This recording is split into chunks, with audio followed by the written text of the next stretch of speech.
नमस्कार, प्रणाम, राधे राधे। जैसा कि मैंने आपको पिछले एपिसोड में राधा तत्व की महिमा, राधा तत्व का औचित्य, राधा तत्व की पराकाष्ठा और राधा प्रेम की सौंदर्यता से अवगत कराती जा रही हूँ। आगे भी मैं आपको राधा तत्व से अवगत कराऊंगी, क्योंकि राधा तत्व इतना गहराई वाला है कि जितना हम इसकी गहराई में जाएंगे उतना ही हम राधा के प्रेम में और गहरे होते चले जाएंगे।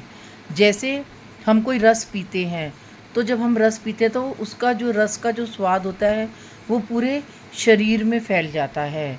ऐसे ही राधा में एक ऐसा प्रेम है, जितना हम राधा राधा नाम लेंगे उसका प्रेम हमारे पूरे शरीर में, हमारी इंद्रियों में इतना रस बस जाएगा कि हम पूरा राधा राधा में हो जाएंगे। अब बरसाना में आप देखो, बरसाना में बड़े बड़े संत हैं जो कि सिर्फ बरसाना में ही रहते हैं।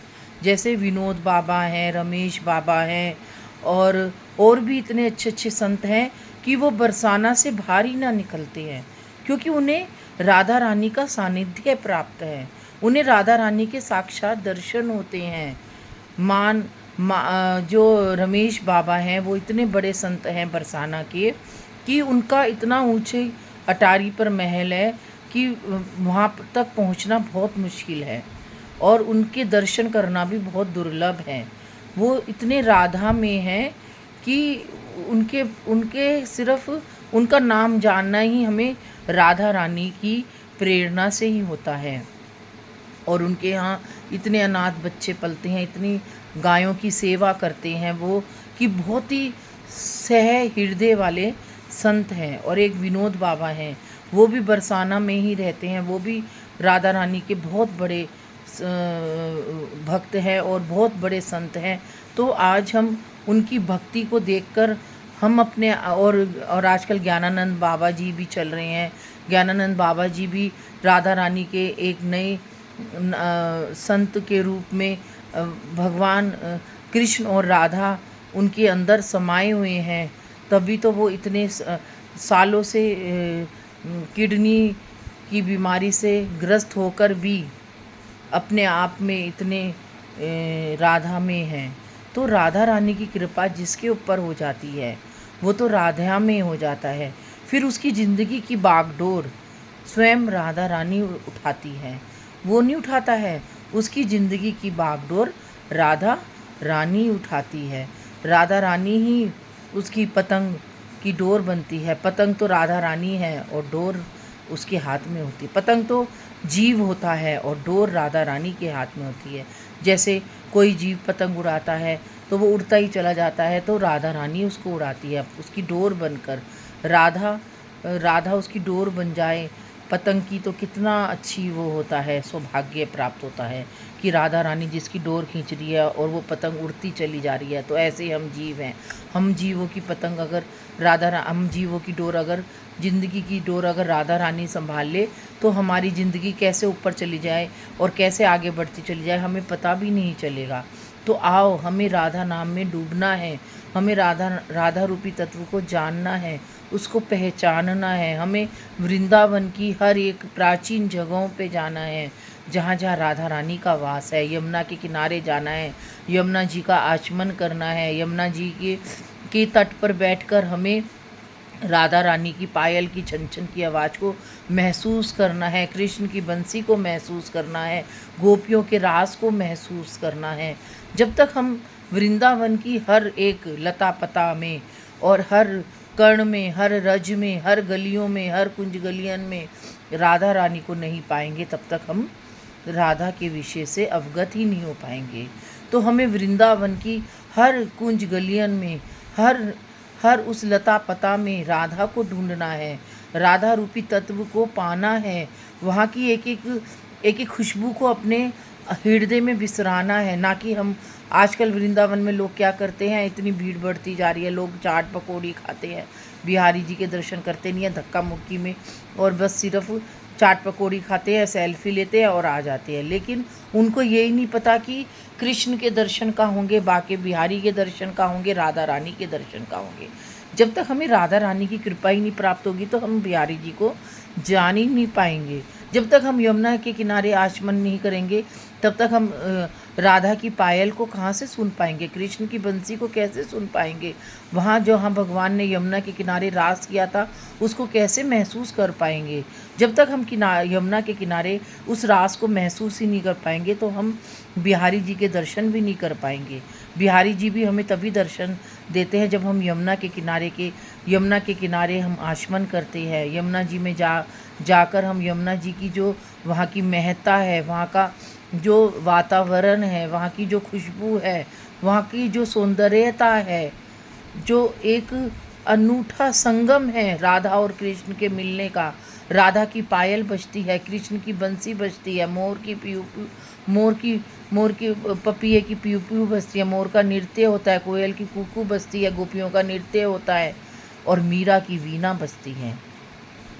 तब जाकर हमें उस यमुना के किनारे की अनुभूति प्राप्त होती है। तो हमें सबको मिलकर उस विहंगम स्थान पे जाना चाहिए।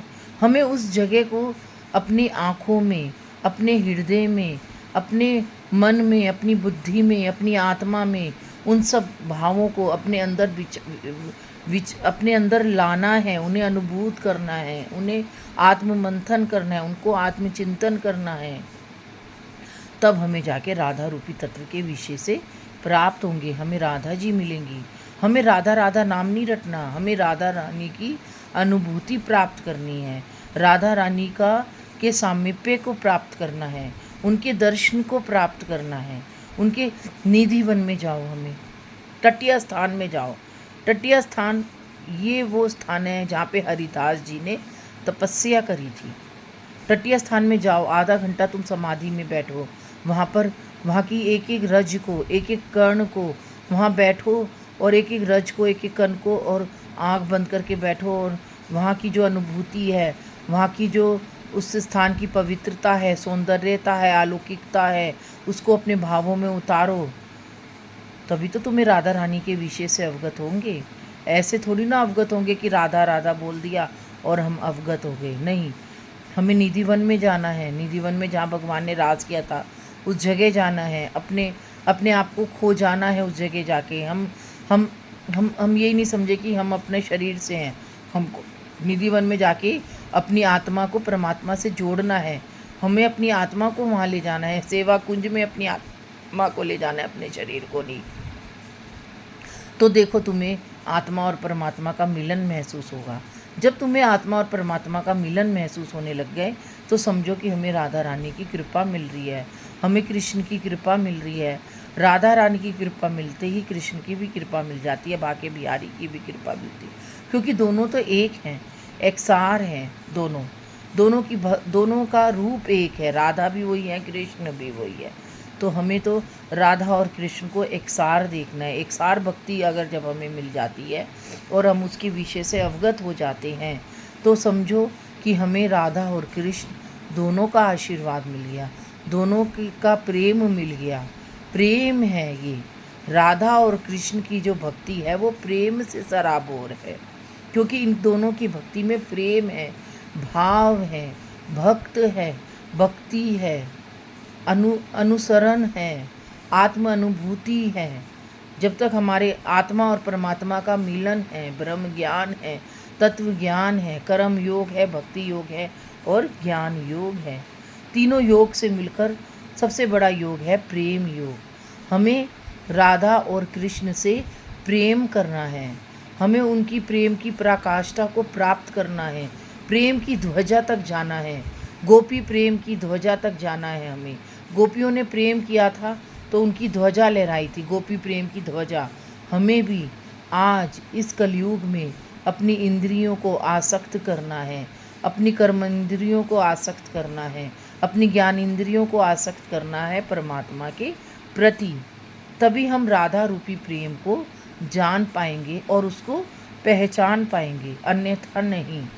चाहे हमें कितने ही संत कह दे कि राधा रानी का वो करो, लेकिन जब तक हम अपनी कर्म इंद्रियों को, ज्ञान इंद्रियों को, अपनी इंद्रियों को राधा रानी में आसक्त नहीं करेंगे तब तक हम राधा रूपी तत्व को जान ही नहीं पाएंगे। क्योंकि राधा को जानने के लिए हमें अपनी इंद्रियों को अपनी इंद्रियों को, अपनी आत्मा को परमात्मा में विलीन करना है, उसको मिलाना है हमें।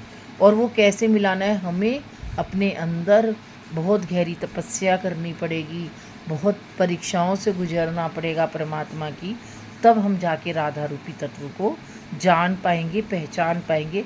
और राधा राधा राधा राधा नाम रटते रटते रटते रटते हम राधा रूप में ही खो जाएं, तो समझो कि हमें राधा रानी की कृपा हो गई, उस बरसाने वाली की कृपा हो गई। गहर वन को जानो। अब मैं आगे के एपिसोड में आपको गहर वन की पराकाष्ठा के विषय से अवगत कराना चाहूँगी। आज के लिए इतना ही, आगे मैं आपको विस्तृत से बताऊँगी।